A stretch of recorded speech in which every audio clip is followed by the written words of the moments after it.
अरे क्या दिखा रहे मिश्रा जी, कुछ अच्छा दिखाइए ना। अरे ये सब इम्पोर्टेड क्वालिटी है ये सब। हाँ अरे ये देखो, ये वाला अच्छा है, रंग भी पसंद है, दे दीजिए ना इसको। मिश्रा जी बहुत बढ़िया है, इसको हमारे लिए पैक कर दीजिए। तू हमारा पसंद है, नजर गड़ाने का आदत तुम्हारा गया नहीं है। हाँ अच्छा लगता है तुमको ना हमारा झूठा खाना। काकुल यादव जबान संभाल के बात करो, समझी? अच्छा कपड़ा पहनने से कोनो अच्छा नहीं लगता। ये बंदरिया जैसी शकल ली हो ना, ये पहन लोगी तो कुछ अच्छी नहीं लगने लग जाओगी। बंदरिया ये लगोगी बंदरिया। हम बंदरिया हैं, अपना आईना कभी देखी हो? हाँ बकरी जैसा तुम्हारा मुंह है, और चुपचाप यहाँ से खसक जाओ। छोटा पकड़ पकड़ के जो कूटेंगे ना हम यहाँ, समझ जाना भी तुम। तो हम यहाँ देखना है कि अभी तुम्हारे साथ तुम्हारी मेमनिया बहन को भी ना काट डालेंगे, समझी? दीदी दीदी एक कपड़वा के लिए इतना बवाल काहे कर रही हैं? चलिए घर चलते हैं, हम बाद में लेंगे कपड़ा। चलिए चुप रहो तुम। अरे चलो कहाँ, अभी तो खेला शुरू हुआ है। दीदी इन यादव की बहन लोगों को ना छोड़ना मत, कचर कचर के इनका हिसाब लेना है। चलो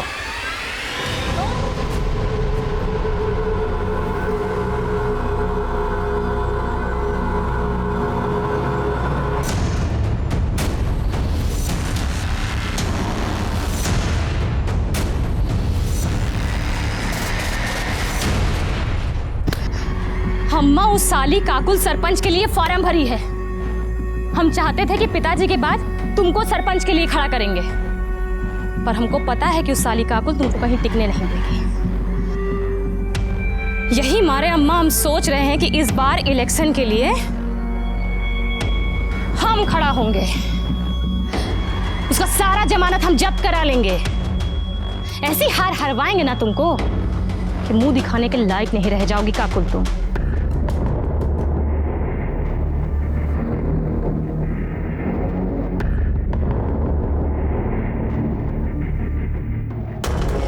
अबे ई का हुआ?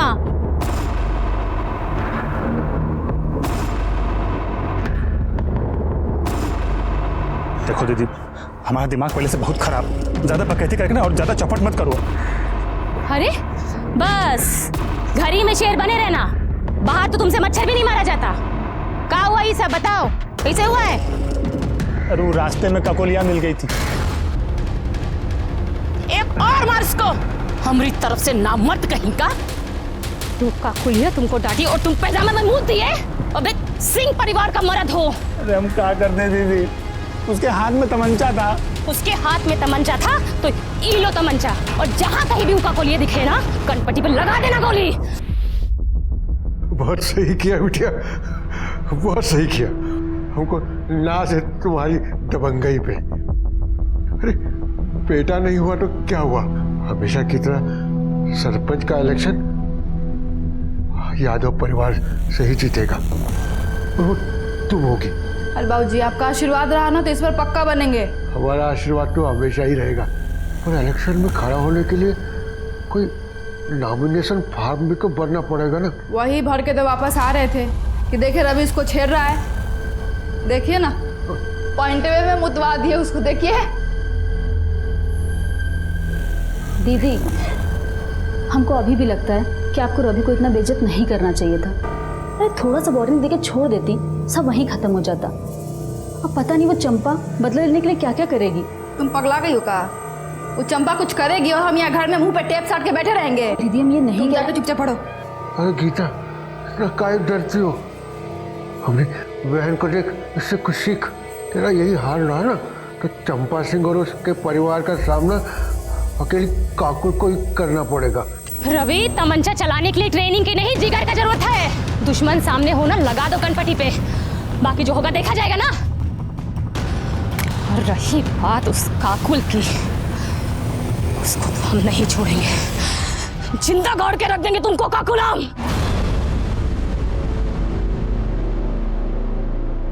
किसे बनाए? आज हम बहुत खुश थे बाबूजी, इससे बनाए हैं। नहीं तो रोज तो गीता के हाथ का फीका खाना ही खाना पड़ता है आपको। ये लीजिए।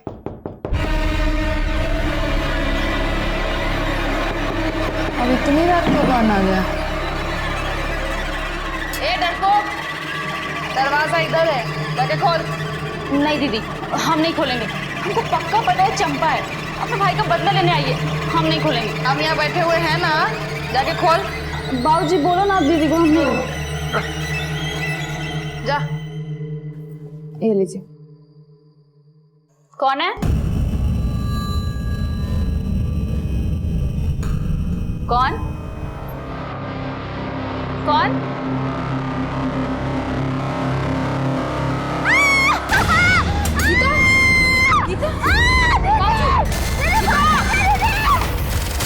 गीता! गीता! गीता! दीदी चल रहा है! गीता! गीता! दीदी! दीदी! गीता! वो कौन है बे? अबे! रुक!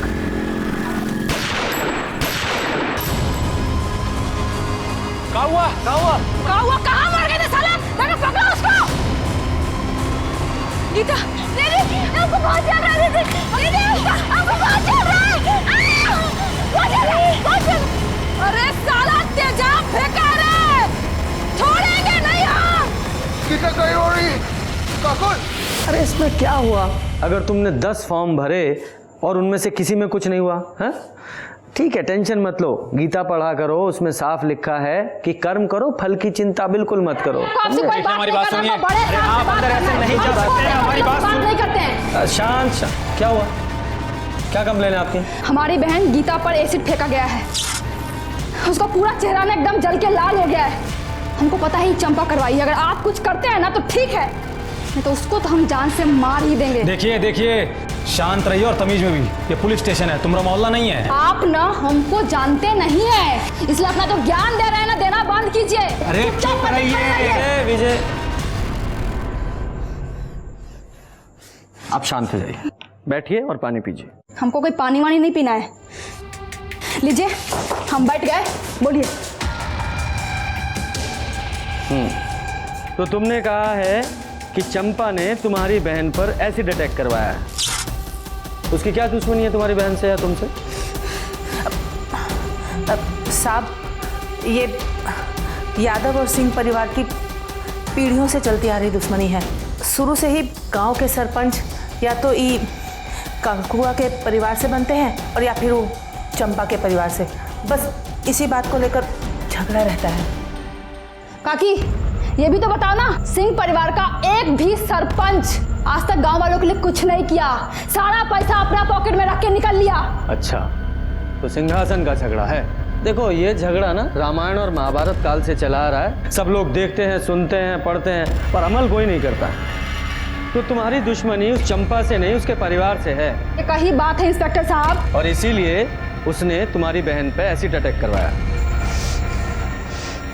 इसीलिए नहीं, उसका जो निकम्मा भाई है ना रवि, हमारी बहन गीता के साथ जबरदस्ती कर रहा था। हमारी बहन पे हाथ डालेगा तू?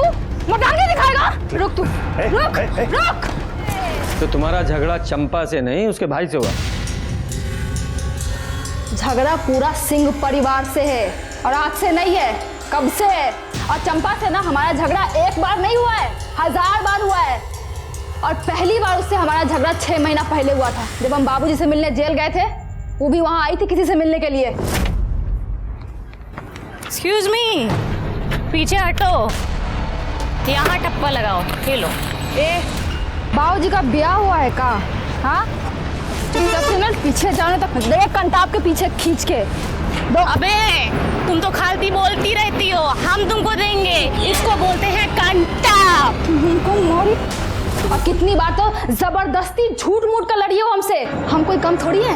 ईंट का जवाब ना पत्थर से दिया उसको। जो कुछ भी किया ना आज तक, एकदम सीना ठोक के सामने से किए। उसकी तरह नहीं रात के अंधेरे में ऐसी ठगवाई। गीता कहाँ है? बेटा, बहुत बुरा हुआ तुम्हारे साथ। अच्छा, एक बात बताओ, जिसने तुम पर एसिड फेंका, तुमने देखा था उसे? तो बाहर कोई नहीं था, ये देखने के लिए कि बाहर कौन है। जब हम बाहर गए,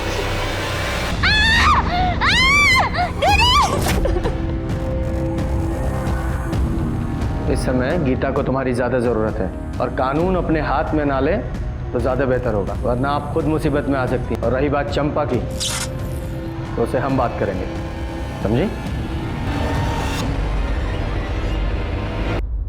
सर अभी चंपा के घर चलना है क्या? विजय, अभी तो लेट हो गया है। वैसे भी 8 बजे के बाद किसी महिला से तो पूछताछ कर नहीं सकते। कल सुबह बात करते हैं।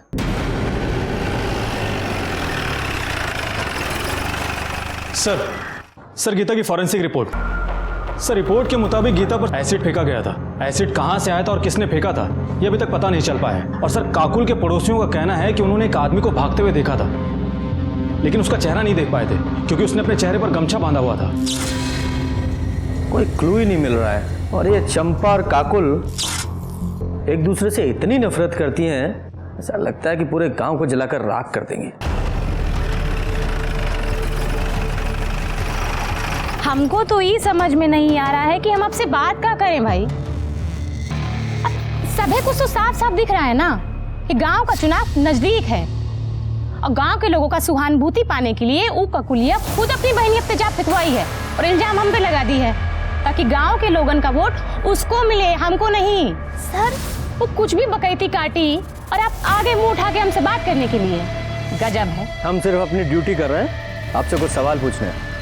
आप हमसे कुछ सवाल नहीं, बहुत सवाल पूछिए, लेकिन पहले एक महिला पुलिसकर्मी आप अपने साथ लेकर आइए। काहे कि बिना महिला पुलिसकर्मी के हम आपके कौने सवाल का जवाब नहीं देंगे, जान लीजिए। अब इतना तो कानून हम भी जानते हैं ना, सरपंच का चुनाव लड़ने जा रहे हैं। थाने से महिला कांस्टेबल बुलाओ। जी सर। सर महिला कांस्टेबल आ गई है।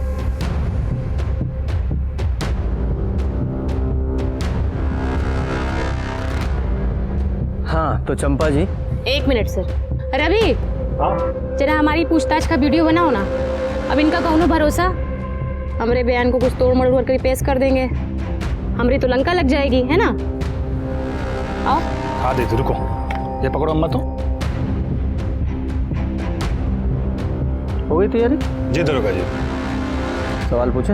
हाँ हाँ पूछिए पूछिए।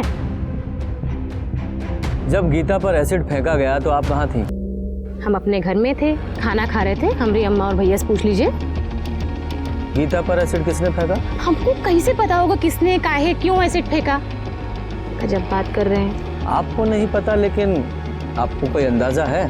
नहीं हो सकता है कि काकुल और गीता से किसी का झगड़ा हुआ हो, या फिर गीता के साथ किसी ने बदतमीजी की हो और बदला लेने के लिए एसिड फेंक दिया गया। देखिए सर, घुमा फिरा के बात करना हमको आता नहीं। अगर हमरे खिलाफ कोनो सबूत है ना तो उसको पेश करिए। अब ऐसा तो नहीं है कि काकुल कुछ भी बोलेगी और हम मान लेंगे। वो कहेगी हम अपराधी हैं तो हम अपराधी हैं और आप चले आएंगे उसकी बात सुन के हमको हथकड़ी लगाने आ गए। देखिए आप सर से तमीज से बात कीजिए, वरना क्या जबरदस्ती कबूल करवाओगे? हैं? हम जानते थे तुम लोग ऐसा ही करोगे, यही मारे हम वीडियो निकलवा रहे हैं। देखो ऐसा है, तुम लोग से निपटना तुमको बहुत अच्छे से आता है, और रही बात उस काकुल की, उसको तो हम देखेंगे।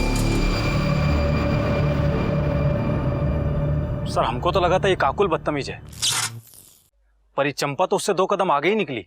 सब पावर का नशा है, वो भी उस पावर का जो इन्हें मिली नहीं है। या ऐसा भी हो सकता है कि ये इसने कुछ किया ही ना हो, इसलिए इतनी कॉन्फिडेंट है। खैर जो भी है, सच्चाई तो पता लगानी ही पड़ेगी ना।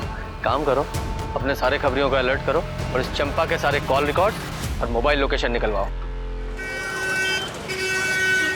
सर कहीं ऐसा तो नहीं कि हमारा फोकस इन दोनों लड़कियों पर है, जबकि इन दोनों की दुश्मनी का फायदा कोई तीसरा ही उठा रहा हो? मतलब सरपंच का कोई तीसरा उम्मीदवार?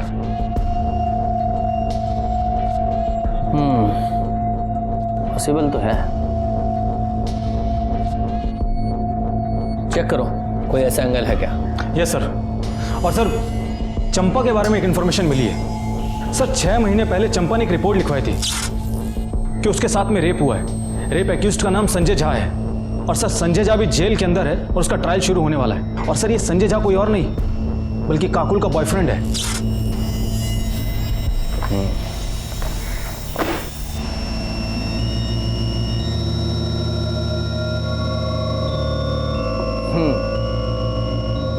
हर बार आपको वीडियो बनाना पड़ता है ना, तो इस बार हम वीडियो बनाएंगे।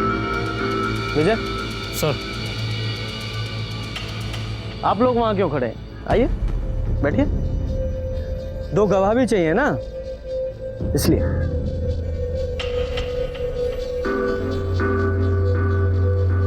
अरे हाँ, आपको कुछ और भी चाहिए होता है ना, लेडी कांस्टेबल। मैडम आप भी आइए फ्रेम में। विजय, सब है ना फ्रेम में? हाँ सर, सबके सब फ्रेम में है। सब ठीक है? तो अब बताइए कि संजय झा का क्या मामला है? मामला तो ये है सर कि जितनी कमीनी ये काकुल है ना, इससे दर कमीना और लिच्चड़ इंसान इसका यार है। हमको बोला कि हमारे और काकुल के घर की दुश्मनी को ख़त्म करवाना चाहता है। काकुल को समझौते के लिए मना लिया है और हमको समझौते के लिए लेने आया है। अब यहाँ तक तो सारी बातें ठीक थी, उसके बाद वो हमको एक उजाड़ खाने में ले गया। अबे तुम तो हमको बोले कि हमको काकुल बुलाई है, पर यहाँ तो कोनो है नहीं। हम कह रहे हैं संजय छोड़ दो। अबे संजय, तुम जानते नहीं हो तुम किससे पंगा लिए हो। मार डाले जाओगे और मार के काट डाले जाओगे, समझे? उसको ये लगा कि उसने हमारी जिंदगी बर्बाद कर दी। हम घर जाके रोएंगे, टूट जाएंगे और पुलिस के पास जाने के लिए तो हम सोचेंगे भी नहीं, पर ऐसा कुछ नहीं हुआ। हमने पुलिस के पास जाने का तय किया और आपको मालूम है, जिस दिन हम रिपोर्ट लिखवाने जा रहे थे ना, उस दिन हमको धमकी भी आई थी, पर हम डरे वरे नहीं, सीधा वो अंदर। दोषी साबित हुआ है वो। अगले महीने उसकी पेशी। ये संजय कौन सी जेल में? पटना। जी। अरे साहब, आप जानते नहीं हो चंपा को, बहुत ही घात चीज़ है वो। झूठा आरोप लगा के हमको अंदर करवाई है साहब। मतलब तुम वहाँ चंपा को काकुल से मिलाने नहीं लेके गए थे? वहाँ क्या साहब, हम उसको कभी कहीं नहीं लेके गए। उस घर में भी उसी ने हमको बुलाया था कि वो काकुल के साथ समझौता करना चाहती है, पर उसकी एक शर्त थी। वो शर्त बताने के लिए हमको वहाँ बुलाई थी साहब, कि हम काकुल को मना सके। लेकिन साहब, जब हम वहाँ पहुँचे तो हमने देखा चंपा।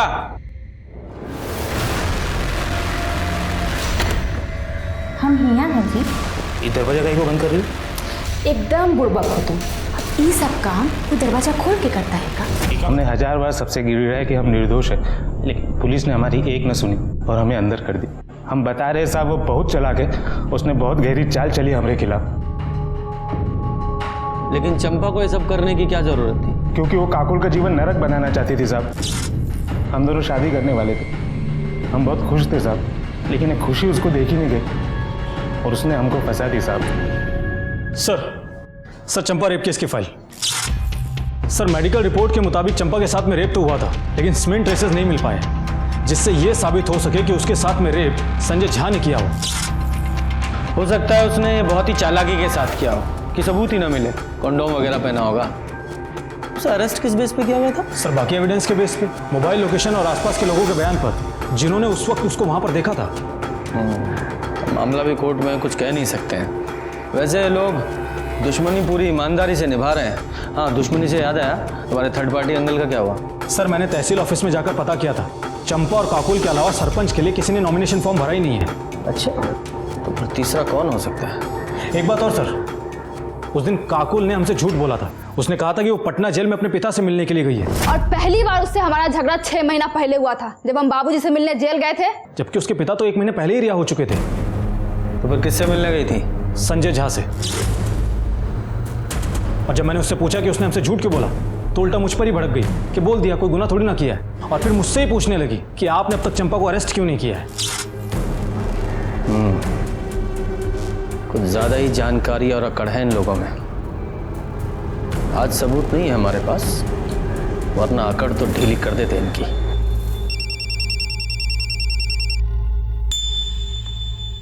हेलो, बहुत बढ़िया, लेकर आओ उसको। सर लगता है सबूत मिल गया हमको।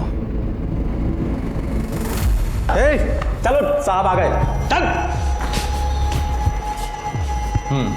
सर ये मनोज महतो है।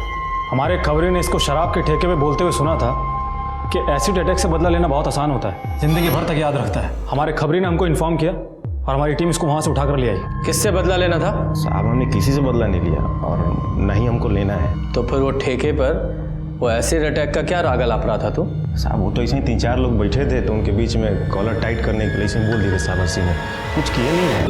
गीता पे एसिड अटैक क्यों किया था? कौन गीता साहब? इसका नशा ऐसे नहीं उतरेगा, अपने तरीके से को बुलवाओ। साहब याद है साहब, 10,000 रुपया मिला था हमको। ऑफर किसने दिया था? चंपा सिंह ने साहब। तो ये चंपा ने गीता पे अटैक क्यों करवाया? वो साहब हमको नहीं मालूम है, हम तो सिर्फ पैसा के लिए काम किए हैं।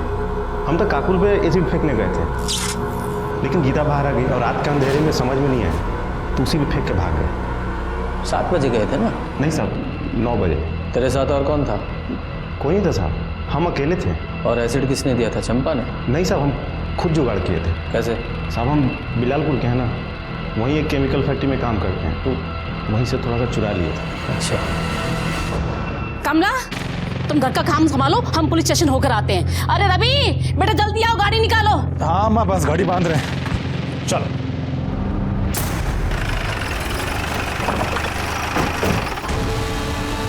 अच्छा हुआ आप लोग आ गए, हम अभी आपके पास ही आ रहे थे। किस लिए? चंपा कल से घर नहीं लौटी है। किसी का फोन आया था, बोल रही थी हम आते हैं और अभी तक नहीं आई है।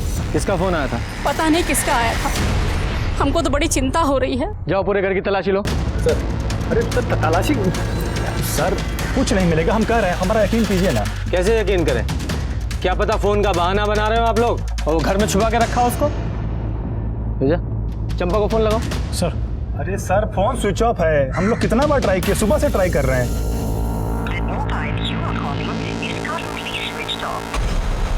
सर फोन तो स्विच ऑफ आ रहा है। हम बोले थे ना सर आपको। सर पूरा घर ढूंढ लिया पर चंपा कहीं नहीं मिली। सर कहा था ना आपसे हमने।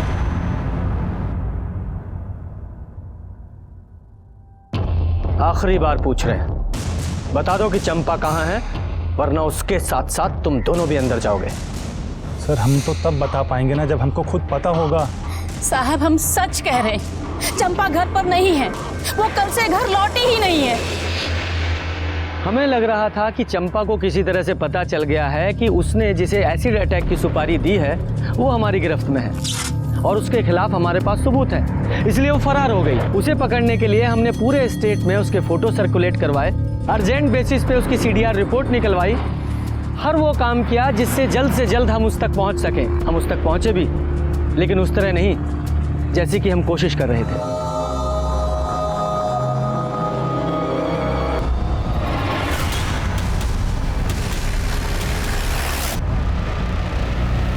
ये घाव देखकर ऐसा लगता है जैसे किसी कट्टे से गोली मारी गई है, क्योंकि रूरल में लोग ज्यादातर उसी का इस्तेमाल करते हैं।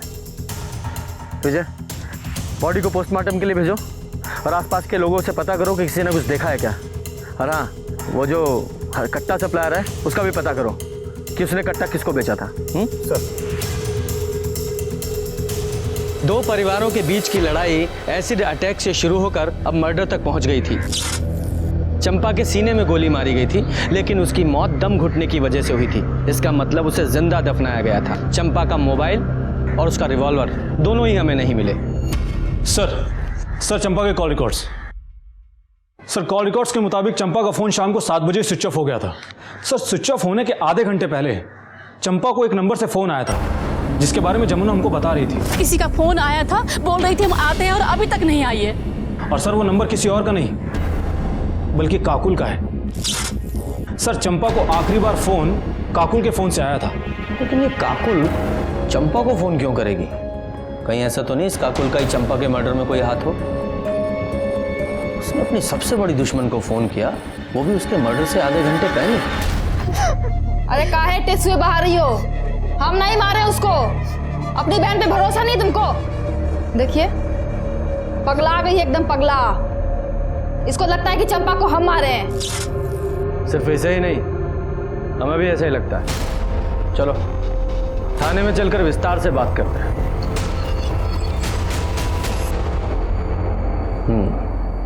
चंपा के मर्डर से आधा घंटा पहले तुमने उसे कॉल किया था, उसके बाद वो अपने घर से निकली थी, उसके बाद वापस नहीं लौटी। ऐसा क्यों? वापस आने का हमको नहीं मालूम। कॉल हम किए थे कि दुश्मनी खत्म करते हैं, वो भी मान गई थी। बोले मिलकर बात करते हैं, इसलिए पानी टंकी के पास बुलाए थे। तो मुलाकात हुई? बात अकेले आने का हुआ था। हम पहुंच गए थे, 8 बजे तक इंतजार किए, आई नहीं। फोन भी किए, फोन ऑफ था। सोचे महारानी का मूड बदल गया होगा, तो हम भी वापस अस्पताल चले गए, गीता के पास। अपने घर वापस आ गए हम। सुबह पता चला कि कोई उसको मार के ना गाड़ दिया है। इतना दुख हो रहा है ना हमको, एकदम बदला लेने का जो मन था ना एकदम पूरा नहीं हो पाया हमारा। ऊपर से हमारी बहन दिमाग खा गई है हमारा कि हमने चंपा को मारा है, मानने को तैयार ही नहीं है वो। विजय, जरा पता लगाओ कि ये सच बोल रही है या झूठ। क्यों झूठ बोलेंगे हम, क्यों बोलेंगे झूठ? सच बोल रहे हैं हम, सच। अगर काकुल सच बोल रही है कि उसने चंपा को नहीं मारा, तो फिर ऐसा कौन है जिसके पास चंपा को मारने का मोटिव हो? सर, काकुल के कॉल रिकॉर्ड्स के हिसाब से तो वो सच ही बोल रही है, क्योंकि उसके मोबाइल लोकेशन में साफ दिख रहा है कि वो शाम को 7 बजे हॉस्पिटल से पानी की टंकी के लिए निकली ज़रूर थी और 7:15 से 8 बजे तक वो वहीं पर ही थी। उसके बाद में हॉस्पिटल आ गई थी और सर वो क्राइम स्पॉट के पास में भी नहीं गई जहां पर हमको चंपा की लाश मिली थी। और तभी हमें एक बड़ी लीड मिली। छपरा से 50 किलोमीटर दूर किसी केमिस्ट ने एक आदमी को बड़ी मात्रा में एसिड बेचा था, वो भी गीता के एसिड अटैक से 1 दिन पहले। इतनी खबर मिलते ही हमने उस आदमी को उठा लिया।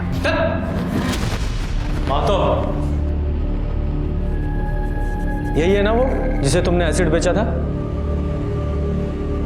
नहीं सर, ये वो आदमी नहीं है। वो लड़का तो बहुत कम उम्र का था, लगभग 20 के आसपास उसकी उम्र होगी। अच्छा, तुमने कहा था कि उस लड़के ने अगले दिन तुम्हें फोन किया था। जी। तुम्हारे फोन में उसका नंबर होगा, विजय को नोट कराओ। जी। विजय, इस नंबर के सारे कॉल रिकॉर्ड्स और लोकेशंस निकालो। जी सर।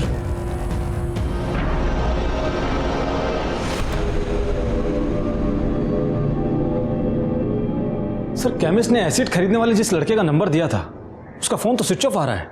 सर, केमिस्ट ने जो नंबर दिया था उसका कॉल डिटेल्स और मोबाइल लोकेशन आने में तो अभी टाइम लगेगा, लेकिन ये पता चल गया है कि वो नंबर ललन यादव नाम के कुख्यात अपराधी का है और सर उसका एड्रेस भी पता चल गया सर। विजय, जब तक CDR रिपोर्ट नहीं आती ना तब तक इस ललन यादव के घर पे जाके चेक करो मिलता है कि नहीं। ललन घर पे नहीं है साहब, हम उनकी पत्नी है। हमको बताइए ना क्या बात है। अच्छा, ललन घर से कब गया था? 10-12 दिन हो गए साहब, एक फ़ोन भी नहीं आया। हम तो खुद ही परेशान हैं। सर, ललन अपने घर पर नहीं मिला है, लेकिन हमने अपना एक कांस्टेबल 24 घंटे सिविल में नजर रखने के लिए तैनात कर दिया है। शायद अपने बीवी बच्चे से मिलने के लिए आए और फिर हमारे हाथ लग जाए। ये ललन अपने घर जब आएगा तब आएगा, लेकिन उसके कॉल डिटेल्स आ गए। ये देखो, इस ललन यादव का फोन गीता के एसिड अटैक से अगले दिन से ही यानी कि 17 तारीख से ही बंद था। उसने चंपा से कभी भी बात नहीं की थी। और एसिड अटैक के 2 दिन पहले से जिस नंबर से ललन की सबसे ज्यादा बात हुई है वो है गीता यादव का। क्या सर, गीता अपने ऊपर एसिड अटैक क्यों करवाएगी? तो मनोज अब तक हमसे झूठ बोल रहा था कि चंपा ने उसे एसिड अटैक की सुपारी दी थी। अब कॉल रिकॉर्ड से तो ऐसा ही लग रहा है। अब मुझे समझ में आ रहा है कि जब हम केमिस्ट को मनोज से मिलवाने लेकर गए थे तो मनोज की हालत क्यों खराब हो गई थी। सच बोल, सच। सर, हमको बिल्कुल समझ में नहीं आ रहा है कि आप क्या पूछ रहे हैं साहब। अच्छा, समझ में नहीं आ रहा है, ठीक है, तो हम तेरी मदद करते हैं। दोबारा पूछते हैं, गीता पर एसिड अटैक तूने किया था? हाँ सर। कितने बजे? 9:15 बजे। नहीं, 9 बजे या 9:15 बजे? 9:15 बजे साहब। सर, ये झूठ बोल रहा है। इसने अपनी स्टेटमेंट में 9 बजे का टाइम लिखवा है। ठीक है, ठीक है, इतना चला लेते हैं, 15 मिनट चलता है ना? तो वो एसिड तू कहाँ से लेकर आया था? बताया तो था आपको कि जिस कंपनी में काम करता था वहीं से लेकर आया था साहब। फैक्ट्री का नाम बोल। प्रीमियर केमिकल साहब। प्रीमियर केमिकल राजीव पासवान की फैक्ट्री है ना वो? मेरे को कैसे मालूम साहब, मजदूर आदमी हूँ साहब, मालिक हम लोगों से मिलता थोड़ी है साहब। फैक्ट्री मालिक से मैंने बात की और उसने हमसे कहा है कि उसकी फैक्ट्री में एसिड का कोई काम नहीं है। किसके कहने पर झूठ बोल रहा है? बता रहे साहब, बता रहे।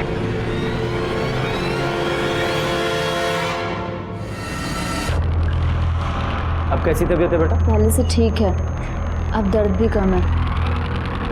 ये फोन तुम्हारा है? हाँ। ये फोन सिर्फ तुम इस्तेमाल करती हो या कोई और भी इस्तेमाल करता है? काकू जी का जब फ़ोन ख़राब हो जाता है तब वो हमारा फ़ोन इस्तेमाल करती हैं हमेशा। तुम्हारे ऊपर जब एसिड अटैक हुआ था उससे 1-2 दिन पहले उनका फ़ोन ख़राब हुआ था, मतलब उन्होंने तुम्हारा फ़ोन इस्तेमाल किया था?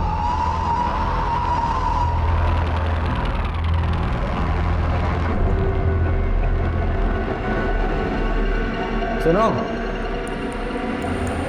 तुम्हें बहुत जल्दी थी ना ये जानने की कि गीता पर एसिड अटैक किसने करवाया। पूछोगी नहीं कौन था वो? किसने कराया पर हमला? चंपा ने ना? नहीं, चंपा ने नहीं, तुम्हारी सगी बहन काकुल ने। उसने तुम पर एसिड अटैक करवाया, मनोज महतो नाम के आदमी को सुपारी देकर। हम ही जानबूझकर पकड़वाए थे मनोज को, फंसाना चाहते थे चंपा को हम। कुछ महीना जेल में काटने के लिए ना मनोज को अच्छा खासा रकम दे रहे थे हम। हमको लगा था कि मनोज बोलेगा और आप जाके पकड़ लीजिएगा चंपा को, लेकिन साली पहले ही मर गई। सारे किए कढ़ाई पर पानी फेर के रख दिया बस। ये मनोज और लल्लन दो लोग क्यों? मनोज अपराधी प्रवृत्ति का नहीं था, हमको पता था कि वो नहीं करेगा, और लल्लन जेल जाने को तैयार नहीं था। तो हम मनोज को मनाए चंपा को फंसाने के लिए और लल्लन को गीता पर एसिड फेंकने के लिए। वो जो प्रिंसिपल वाला लेटर था ना, वो भी हम ही लेके आए थे, और गीता के फोन से लगातार बात कर रहे थे उससे। उस दिन भी हमने ही कॉल किया था एसिड फेंकने के लिए। अपनी सगी बहन को तुमने एसिड फेंकवाया, उसका ये हाल किया सिर्फ चंपा से बदला लेने के लिए? असल कारण ना चंपा को जेल भेजना नहीं था, संजय को बाहर निकालना था। हम सोचे थे कि चंपा को गीता के एसिड वाले केस में फंसाएंगे और फिर उसके साथ एक सौदा करेंगे। तुमको करना क्या है कि जो कोर्ट में जज साहब के सामने ये बोलना है कि तुम हमसे बदला लेने के लिए संजय को बलात्कार वाला केस में फंसाई हो, ठीक है? और उसके बदला में फिर हम सोचेंगे कि गीता वाला जो केस है ना हम वापस ले लें। तो क्या कहती हो? ठीक है, हम मिलके बात करते हैं। हाँ, अभी मिलते हैं। वो पुराना पानी का जो टंकी है वहाँ पे। ठीक है। संजय झा ने वाकई चंपा का रेप किया था? हमारे कहने पे किया था वो, हम ही करवाए थे। मानसिक रूप से ना उसको एकदम तोड़ना चाहते थे हम, उसकी भावनाओं को ठेस पहुंचाना चाहते थे ताकि दोबारा हमारे सामने खड़े होने की ना उसकी हिम्मत नहीं हो। लेकिन हुआ क्या? हमने सोचा था कि पुलिस के पास नहीं जाएगी, लेकिन वो गई और संजय को जेल हो गया। हमको तो छुड़वाना था ना, हमारी वजह से गया था वो जेल। उसको तो बाहर निकाल नहीं पाई, अब खुद अंदर जा रही है। संजय और अपनी सगी बहन की जिंदगी बर्बाद करके अब जेल में बैठ के लड़ना चुनाव। लेके जाओ इसे। एक मिनट सर। हेलो, ठीक है सर, लल्लन को अरेस्ट कर लिया है और उसने इस बात को कबूल कर लिया है कि काकुल ने ही गीता पर एसिड अटैक की सुपारी दी थी। Very good. एसिड अटैक का केस तो सॉल्व हो गया, लेकिन मर्डर केस सॉल्व होना अभी बाकी था। तभी हमें एक बड़ी लीड मिली। जिस कट्टे से चंपा को गोली मारी गई थी, उसके सप्लायर को हमने ढूंढ लिया था, जिसने हिस्ट्री शीटर भोला पांडे का नाम हमें बताया था। वो हमको चंपा को मारने का सुपारी हमको मिला था।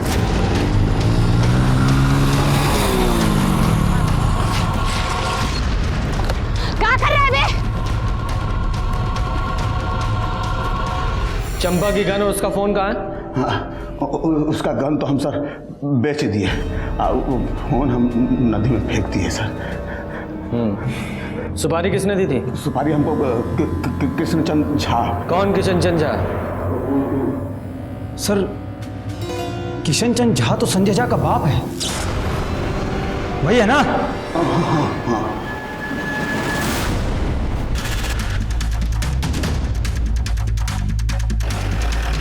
रुक। सर, बैग वैग लेके कहाँ जा रहे हो? साहब बस लिफ्ट चाहिए? अरे तो पूछना क्या है, बैठिए हम छोड़ देते हैं। साहब, ये चंपा ना झूठ बोल के हमारे बेटे को फंसाई थी। हम बहुत कोशिश किए, बहुत विनती की उससे, मगर केस वापस नहीं ली वो। 2 दिन बाद कोर्ट में पेशी होने वाली थी। साहब बताओ हम क्या करते? हम सोचे कि केस को जड़ से ही समाप्त कर देते हैं। ना चंपा रहेगी तो मुकदमा कैसे होगा, और कोर्ट को मजबूरी में हमारे बेटे को छोड़ना पड़ेगा। बस उसी दिन हम भोला को सुपारी दे दिए।